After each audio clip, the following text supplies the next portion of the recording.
Hello and welcome to Long Beach Lens. I am your host, Derek J. Simpson, Executive Director of the Long Beach Community Action Partnership.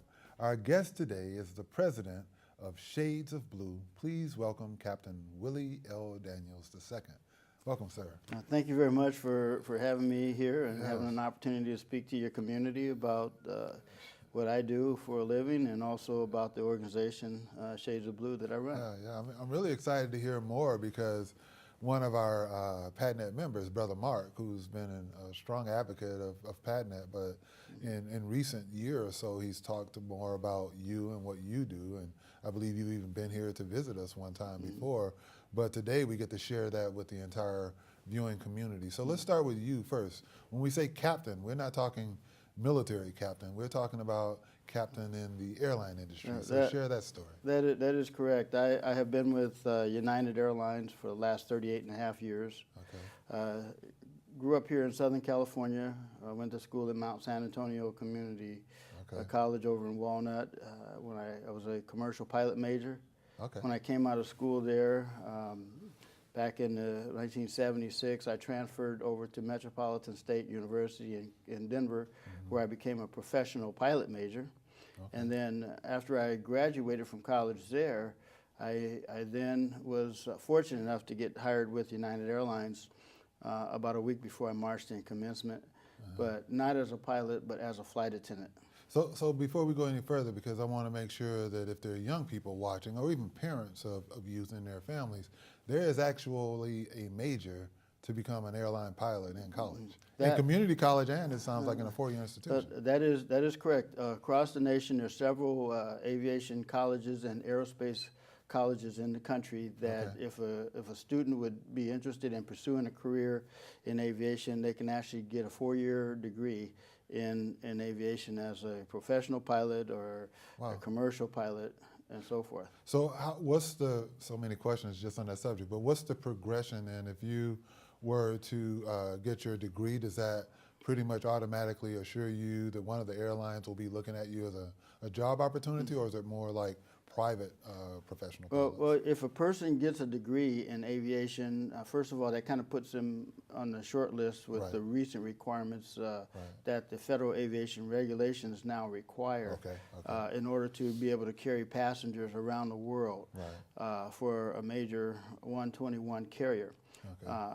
It's required to have a total of 1,500 hours of flying time in order to get what we call an ATP, which is an airline transport rating. Gotcha. And in order to get that ATP, it is each hour, for example, is cost between anywhere from $125 to about $150 an hour for an airplane, and between $35 and $50 an hour for an instructor. So we're looking at between $150 to $200 per hour to get to that level. And once an individual start out, for example, the ratings or the certificates that are required, it started out with a student pilot certificate, then it goes to a private pilot certificate, to a commercial pilot certificate, and then to an airline transport rating. Wow. Okay, so there is a progression there. Now, if I'm a young person and I'm at home watching this particular show, or the parent of a youth, as I said, what are the course curriculum that one should prepare themselves? Like if you know if you're going to be a doctor, you better study biology. So if you know you want to be a pilot, what are those subject matters that you really make sure that you're on top of? Well, once they graduate from high school and say they go into college, if they want a career in aviation, they can go down the path where they study aviation courses, for example. They'll be covering everything from your basic ground school courses, which teach you the fundamentals of flight: thrust, lift, drag, gravity, aerodynamics, navigation, weather, airspace, communications. All of these types of things is what a student would need to know in order to become an airline transport pilot. And two things come to mind. One, I want to make sure my pilot knows a lot about gravity, because I want to make sure we stay up. And secondly, when you talk about that course, you want to make sure you're at the top of your class rather than just a C student as a pilot. Right? Yeah, I encourage students to learn everything about everything. Right. You know, if they're studying everything in aviation, for example, they learn all about aviation, but that's not the only thing that you want to learn as a professional pilot, because we're covering pretty much all over the world. You need to learn about communications, you need to learn about history, not only here in the United States, but all across the world, what the cultures are like. So learn everything you can about everything. Pick up the books, read them. I talk to students all over the country, and I tell the students what they need to do is they need to be an A student. It doesn't hurt to be an A student, because when you become a student of education and knowledge, that makes you be able to communicate just about anywhere in the world with anybody. Now, you've mentioned all over the world a couple of times, so let's pick any month, any given month, and today for you. What's your schedule been like? What countries have you seen? What's life like? Well, I'll go back to just say Christmas time. Okay. I traveled over to Brussels, over to Europe, and came back, and then I went to on the 1st of January. I went on a 7-day trip down to Japan and Guam, and I flew out in the Pacific for 7 days. Came back here. Was home for a few days. Went to Washington D.C. Came to Southern California, then went over to San Francisco yesterday, came back here today to meet up with you, and now this weekend I'm on my way out to Beijing, China. Okay. So your passport has a lot of stamps on it, huh? Yes. Yeah, you know, and especially like certain countries, for example, I'll throw Germany out there. Right. Each time you come through, they'll stamp your passport, and going through there so many times, before you know it, your passport is filled up with stamps. I'm sure. So they have a separate sheet that you can actually get through their customs, and every time you come through, they'll stamp it so you can save space in your passport. As you experienced all these different cultures around the world, is there any one particular country or culture that just, when you got there, you just thought, wow, it just made this impression on you that you would say that's outstanding above all the others? Well, actually, I find each country that I go to be unique in its own right. Right. You know, if I go to Japan, you know, they have their unique culture. If you're into the arts, or if you're into martial arts, or if you're into just the love of eating, you know, those are great countries to attend to. You go to Belgium, for example, or Germany. Those are European countries. You know, it's just the beauty of their countryside, the history going back hundreds and hundreds of years of their culture. So just about in my opinion, every place in the world has its own unique characteristics. Right, right. And it's great to see. Right, see firsthand, and I think that's got to be amazing. And so when you think then about pilots, you were talking before the show began that you not only had your degree, but you started out as a flight attendant. Now, was that the normal course, or was that just, it happened to be what you had to do in order to become a pilot? Well, that just happened to be what I had to do personally. Okay.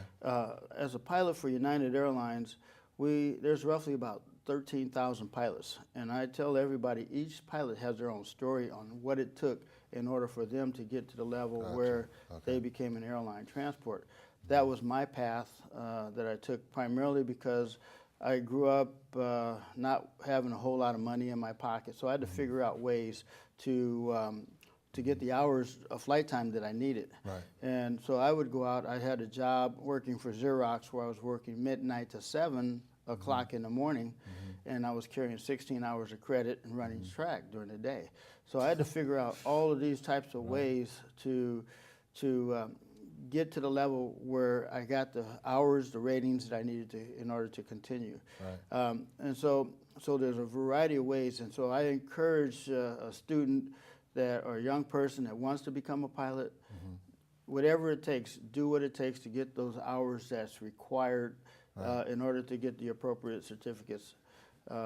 Because it's going to be a huge, huge opportunity coming up in the next 5-10 years. As a matter of fact, right now, today, that shortage of pilots that we had spoke about earlier has already begun.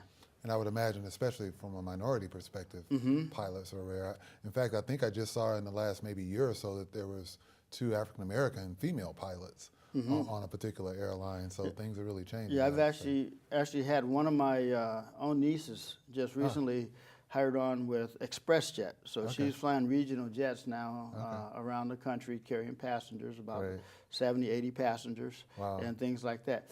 The unique opportunity, and not only for minority kids, but all the kids across the country, is in the next 10 years in the country, we're going to lose 69,000 airline pilots. Wow. And right now, it's about 96,000 airline transport rated pilots in the country. And we do not have enough qualified people in the country to fill the positions that are being vacated. Wow. So this is a golden opportunity for a young kid to get into this industry. And at the same time, if they start out at 13, 14, 15 years of age, and by the time they graduate from high school, go to 4 years of college, they come out with enough flight time experience to have an ATP, they can hire on with the airline at 23 years of age. This gives them the potential of earning 6 figures for 40 plus years. Wow. And that's right, perfect timing, like you said. If you start now, right about the time that vacuum will be there, they can just step right in. And that's just here in the United States. Now, if you extrapolate that out across the country, across the world, Right.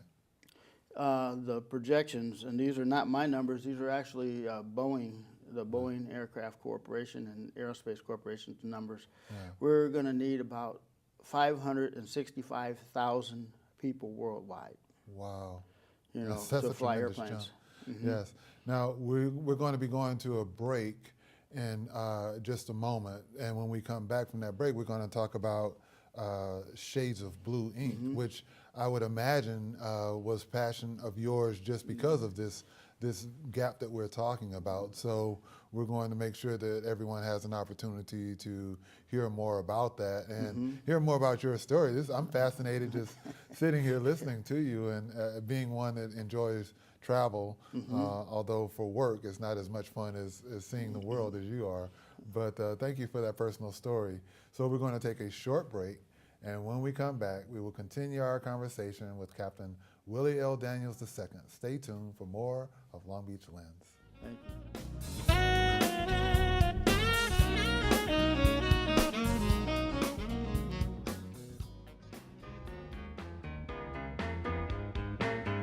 It's very pet friendly. Everybody has a dog in Long Beach. It's Dog City. Well, there's everything to do here. You got the Pike, you got Queen Mary, you got the beaches, you got paddle boarding, surfing. You go half a mile that way, you got surfing, you got downtown. I just think it's the most incredible, most beautiful, most unique city, which has so much to offer. So I love it here and I'll never leave. Hi, my name is Ingrid Archie, and thanks to Prop 47, I was given a second chance at life. Prop 47 is a California law passed by an overwhelming majority of voters in 2014. This law allows us to reclaim our lives by changing felony convictions for lower-level nonviolent crimes to misdemeanors. In fact, I am one of over 650,000 people estimated to be eligible for this felony reduction. Prop 47 can help you change your record and remove barriers to employment, housing, and college loans. Look, we all make mistakes, but not every punishment fits the crime. I was given a new opportunity, so now I'm giving back by helping others get a second chance too. But you need to take the initiative because the clock is ticking and the window closes in November 2017. So don't wait. Remove the barriers, change your record now. If you or anyone you know could benefit from Prop 47, share this. Together we can rebuild our communities.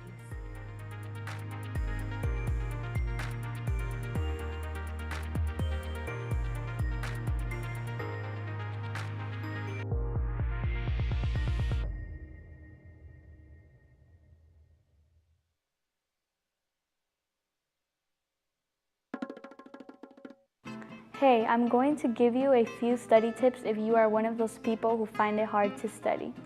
Tip 1, find or go to a place where you can relax and focus.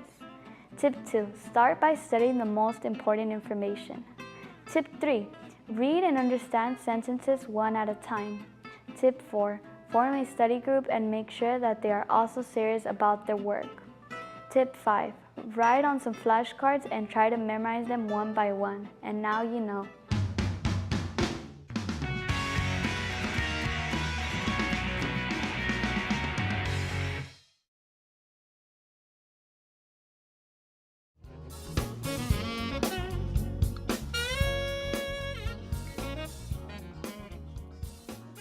Welcome back. I'm Derek J. Simpson, and we are here with Captain Willie L. Daniels, the second president of Shades of Blue, and we were talking about your story and how you evolved as a pilot and how you even got into that. But Shades of Blue is really what we want to focus on. What is Shades of Blue? Well, Shades of Blue is an aviation aerospace foundation that I founded about 17 years ago, Okay. With the idea of taking airline pilots alongside of engineers and scientists from our working environment into the classrooms across the nation to make it relevant why the students are learning what they're learning, and also help aid education to help give these students an idea, hey, here's a career path you may not know about. But not only that, we created a pipeline where we get the kids in at an early age. We mentor them, we point them in the right direction, we track them all the way through college, and when they come out, we run their resumes right into the HR department. So is it like a curriculum that you've created, or is it just mentoring? Give us an example. Like if I'm a school, how do I engage you, and then what is required of us to keep Shades of Blue? Yeah, we do a combination of mentoring. I work with superintendents across the country. Okay.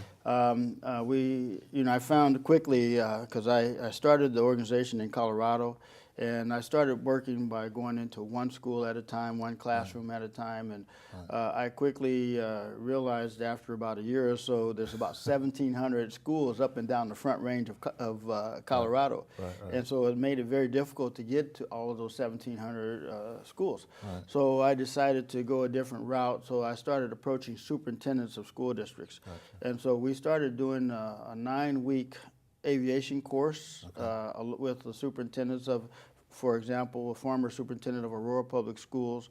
They had about 8 or 9 schools that they in turn sent communiques out to all of those different schools in their district and say, if you want to be a part of this program, you need to sign your students up as a Shades of Blue member, because this is a joint venture between me and the school district and Shades of Blue. Right.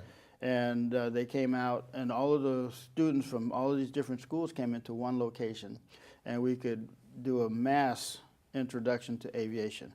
Okay. After a couple of years of doing that, then we branched it out into engineering.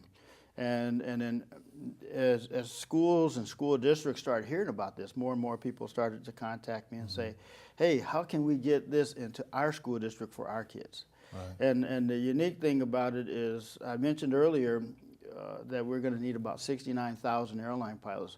Well, right now today, we're short over 2 million engineers in the country. So here is a golden opportunity to get these young people at an early age in the pipeline. Okay. And I always like to use the Tiger Woods analogy. His father started him out at 3 years of age, and by the time he was 20 years of age, he was a world champion.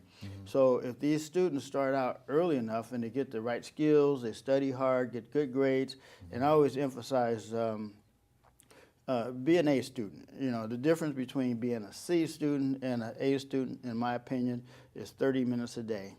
And then when the students go home in the evening time, all they have to do is pick up their notes and review everything that they learned today. That reinforces it on their mind, and then they can regurgitate that and be able to, the next time they take a test, answer those questions very easily. So being selfish here in Long Beach, is it an opportunity for us to meet with our superintendent here? Is it in Long Beach, first of all? Well, Maybe it actually, already is. we're coming to Long Beach very, Okay. very quickly. As a matter of fact, I have actually had an opportunity to meet with Mr. Chris Steinhauser Okay. and Dr. Felton Williams, who Great, is great. the president of the the Long board. Beach School Board and Right. also the president of the Council for the Great City Schools. Okay. And we've been in numerous conversations. We've already started a chapter of Shades of Blue here in California. Okay. And we're now looking to branch it out here because California is such a huge area. Maybe set up a numerous amount of chapters.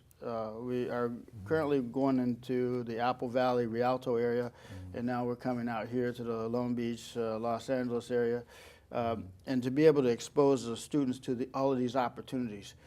You have a whole wealth of information right here in your own backyard. Now you say chapters, so what does it take? If I'm someone in the community and I want to be a part of making Shades of Blue a reality in our community, What does it take to start a chapter? Is it just school district personnel, or is it? No, what we need is dedicated individuals who are concerned about the direction of our kids and our youth. And then we have to have boots on the ground in a local area. Right now I have about 6 chapters going in the United States. We started in Colorado, and in 2014 we expanded to California, Nevada, Illinois, Georgia, and now we're in the D.C., Maryland, and Virginia area. Okay. But I have individuals who had experience in aviation, such as retired pilots and captains. I have retired scientists from NASA and so forth who are heading up these different chapters.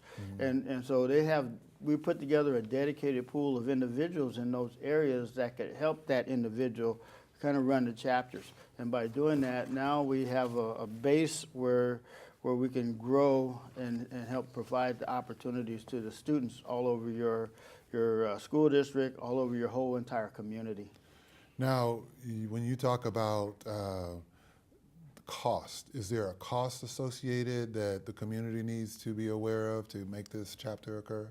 There are costs. One of the things that we've done in terms of the community and students involved is there's no cost to the students to be a member of Shades of Blue and to get them in our pipeline. So it makes it very easy for them to become associated with our organization. But it's very difficult for a nonprofit organization, 501c3 Corp, to continue to exist without community support, corporate support, grants, and so forth. So all of those types of things are helpful. Now, we just showed the book here, and then you also were kind enough to share a patch with me that you presented. What's the story of the patch? Well, each year Shades of Blue hosts an annual event honoring heroes and so forth in the country. Last October, this significant patch was Shades of Blue Honors America's Heroes. And we selected 2 individuals for the Ed DeWhite Jr. Award, which is our most prestigious award that we give out. Miss Katherine Johnson, who was recently part of Hidden Figures. Right, and, which is an amazing movie, by the way, yes. Yes, she's currently 98 years of age. Right. I was fortunate enough to be invited by the family of Miss Johnson and also NASA back to Hamden back to Hamden, Virginia. And NASA had hosted the special screening with Miss Johnson in attendance. Now, for those who may not know, of the characters in the movie, which one was she? She played the role as the main individual who did all the math in her head. That's the unique thing about it. And I encourage every American, if they haven't seen that movie, go see it. Because it shows what those folks had endured at the time and what they overcame. But if it hadn't been for their contributions, we may not have succeeded in our space program. And you know what amazed me about the movie was they had a room called computers. That's the label that were on the individual. So in my head, it was like, okay, so the term we use today as computers, those were actually people in a room that computed numbers, and that's where the term came from. They actually gave them the term, you are a computer. Right. And so if a specific department needed some health and math, they said, hey, can you order up a computer for us? And that computer just so happened to be an African-American female computer who they brought in to help work.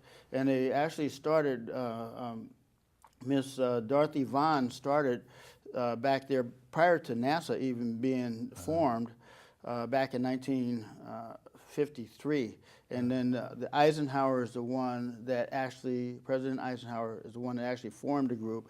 And they started working with NASA in the late 50s, early 60s towards the space program. And at the very end of that movie, you'll see where astronaut John Glenn was not going to fly his mission until he got her numbers, because IBM was just coming on board. But they were giving out some confusing numbers to them. And so they used Miss Johnson to confirm those numbers before he would actually fly his flight. As you said, that movie really resonated with me. I'm from Mobile, Alabama, so Huntsville is where a lot of NASA is. But also the mainframe wouldn't go through the door in the movie. Correct. And when I moved to California, I worked with IBM 3274 controller installations, and the mainframe center core area was as large as a football field.